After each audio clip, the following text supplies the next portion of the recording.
YouTube, welcome back to my channel. It's your girl DOPEaxxPANA, and today I'm going to be sharing with you guys how I prep my braiding hair for small feet and braids.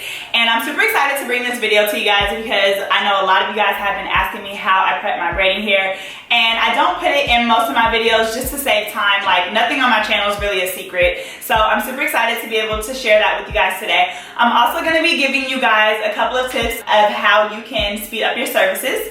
So if you are interested in knowing how you can get faster, keep watching this video as well. So I'm starting off with braiding hair that is already pre-feathered. I feathered it myself, so if you guys would like to know how I do this to the braiding hair, you guys can go ahead and click the link in the description section. I made a video on my channel a while back, but it was so long ago, so I know people probably haven't seen it just because it's so far down on my channel, but it's really helpful. So make sure you guys go ahead and click that, and then you guys can return back to this video. So if you guys watched my feed and braid tutorial when I beat the shade out of my mannequin head, I used to prep my braiding hair on a thread rack. And if you don't know what a thread rack is, I'll go ahead and insert a pic just so you guys know what I'm talking about. And a lot of braiders use thread racks, and when I first saw it, I was like, oh my god, this is genius. Like, I'm definitely gonna purchase this. And I went on Amazon, I bought it, I used it for like 2 weeks, and I absolutely hated it, so I threw it out. And the reason why is because you can only prep a certain amount of braiding hair on a thread rack. And my pet peeve is literally when I have to stop doing my client's hair to prep hair. Like, it slows you down, and I just hate doing it. I'd rather prep everything before my client comes. And so I had to like get rid of that thing. So I do not use that anymore. And yeah, I mean, I guess it's just preference, but I noticed that when I stopped using it, my services actually went a lot faster just because I didn't have to stop to prep. So with that being said, I don't use a thread rack. I actually use this container right here, and let me move the camera so you guys can see it. So I actually use this storage container here for when I'm prepping braiding hair, and since I started doing it, I absolutely love it. And the reason why is because I also contain in this container like my go-to hair products for when I'm braiding hair. So in this top drawer, I have like all of my edge controls that I use, any type of like moisturizing products that I use, and it's super easy to just grab it when I need it. Obviously, I have a bunch of other hair products like stored away at other cabinets and stuff, but this is like the stuff that I absolutely need to go to, especially when I'm doing like feed and braid styles or anything. In the next drawer underneath it, I keep like spare braiding hair, so if I ever like braid somebody's hair and there's like a little bit of hair left over from the pack, then I'll keep that in there. And then in the very, very bottom section is where I keep like all of my styling tools, so like flat irons, curling irons, my Marcells, all that good stuff is in the bottom drawer section.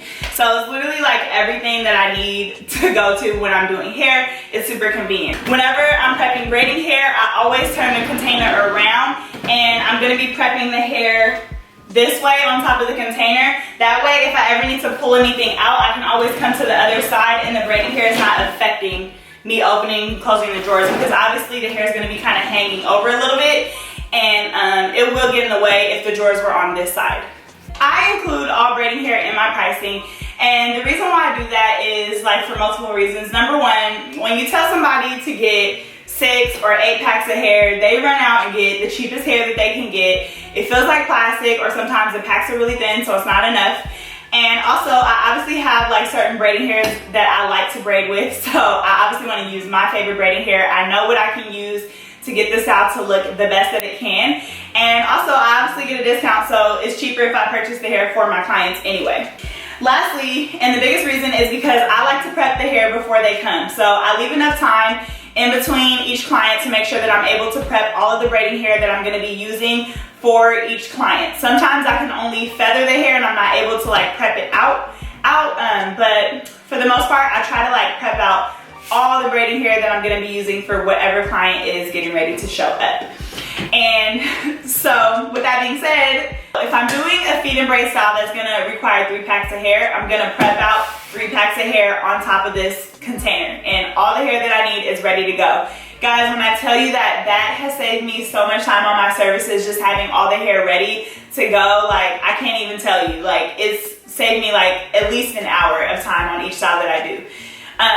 So I would really highly recommend that. And that is why I did not like to use the thread rack, because like I said, I can only prep a certain amount of braiding hair, and then I would have to like put hair on the rack again and put hair on the rack again. And it just really slows you down. Like, you don't realize how much time, even if you're just feathering before your appointment, like even that will save you a lot of time and help you to style quicker. So in a lot of my videos, I know you guys can't see me, sorry. In a lot of my videos, you guys ask if I pull the same size pieces, and yes, I do. So when I'm prepping my braiding hair, and I'm gonna speak this a little closer, you may not be able to actually, I'll leave it here, hopefully you guys can see.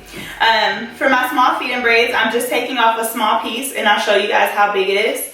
It's about this size here.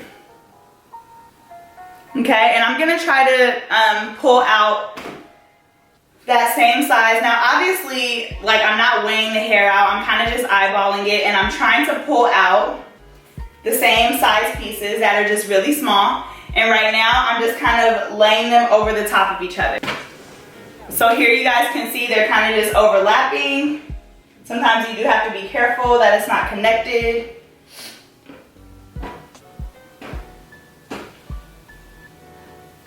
Okay, and I'm just gonna continue to pull these pieces and lay them over the top of each other. The hair does not get tangled when you do this because it's already feathered, it's already combed out. It does not get tangled at all. And I mean, that may also depend on what type of hair you use. If you're using cheap hair, maybe it will get tangled, I don't know. But I'm gonna go ahead and pull out the same size piece until I'm done with the entire pack of hair.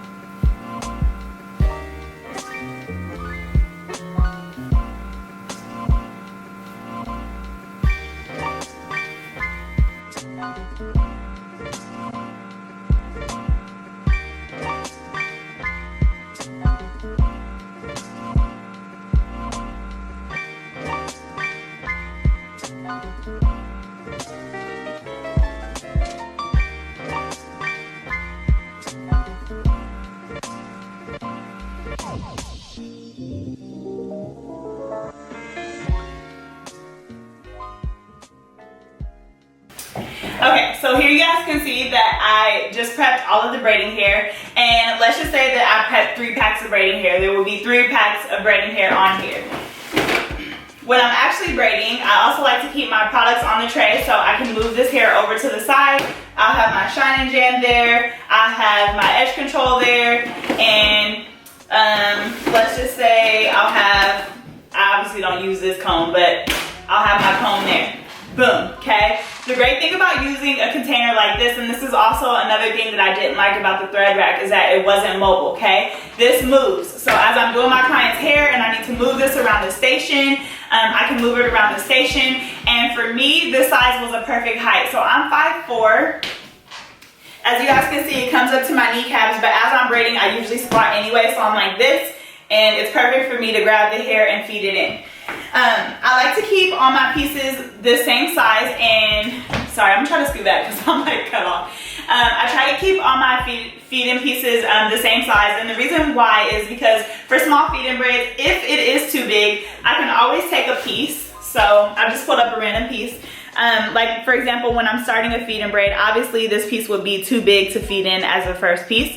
So I can always like separate it into smaller pieces like this, break off smaller pieces. And as I'm braiding, I kind of just rest it over my client's shoulder like this. So for example, this one I would probably break up into 3 pieces. So I'm just pretending like I'm a client sitting down. So as I start my client's feed-in braid, I'll just pull from her shoulder and then start pulling from the container, if that makes sense. And same thing, if I actually needed a piece that was bigger, I would just combine 2 pieces together and boom, I have a bigger piece. I truly feel like all your prep work should be done prior to your client arriving. That's how you guys make the service go as quick as possible. And one thing about me is that I always get my clients in and out, and they absolutely love that about me. They're like, you're so quick.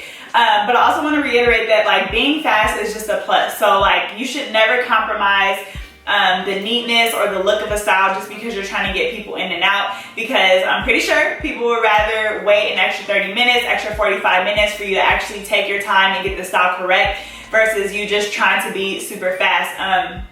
I've also been braiding for like a really long time, so I also also think that speed just comes with time, repetition, confidence. Like, I know what I'm doing, I'm moving, I'm knowing how I'm parting, I know how much hair I need, my hair's already prepped and ready to go, and it's kind of just muscle memory. Like, I don't even have to look and I can braid, just little things like that. But when I switched over to prepping on top of this, it did like just increase my speed time a lot, because like I said, I don't have to prep as I go. Now, if the client is using multiple colors, same thing. I'll prep a little bit of the black, I'll prep a little bit of the brown, a little bit of the black, a little bit of the brown. And yeah, it just helps my service go through a lot quicker. I know that a lot of people like to use pre-feathered hair, and when I first discovered pre-feathered hair, I absolutely loved it, because I'm like, oh my God, this saves time. Obviously, I don't have to prep. It's all ready to go. But sometimes like the pre-feathered hair is really thin at the ends, and that's why I have another braiding hair that I like to use as well. So I use the pre-feathered hair for like certain styles, but that can definitely help you guys get quicker as well. Using pre-feathered hair, like I said, sometimes if you get like the color or the ombre ones, they are super thin at the bottom, and I hate that look. Like, I don't like when it goes like bulky and super thin. So yeah, I don't use it sometimes, but for some styles I do. So a lot of you guys ask how I get my braids to be the same size, if all the pieces are the same size. And aside from like the first about 2 to 3 pieces that I add in the beginning, all the pieces that I'm adding in are the same exact size. And I'm basically adding in hair until the braid gets to the desired thickness that I want, and then I stop. And I kind of just watch and see like, okay, is it getting skinnier? If it is, I need to add a piece in here. I don't really count out how many pieces that I use or anything. Yeah, I kind of just really eyeball it, and I guess it takes a lot of practice. Maybe I can kind of come up with a method for you guys. I know when I did my feet and braids on my mannequin head, I used 8 pieces for that, but I don't typically do that. I just kind of did it for like that beginner video. But if you guys want me to kind of come up with a method for the small feet and braids, let me know below, and I can try to like come up with a number for you guys and make it work. Yeah, and that's pretty much it for this video, guys. I hope you guys got some good tips from this video. I hope you guys learned how to prep hair from this video, and I will catch you guys next time. Make sure you guys like, comment, subscribe, and I'll see you guys later.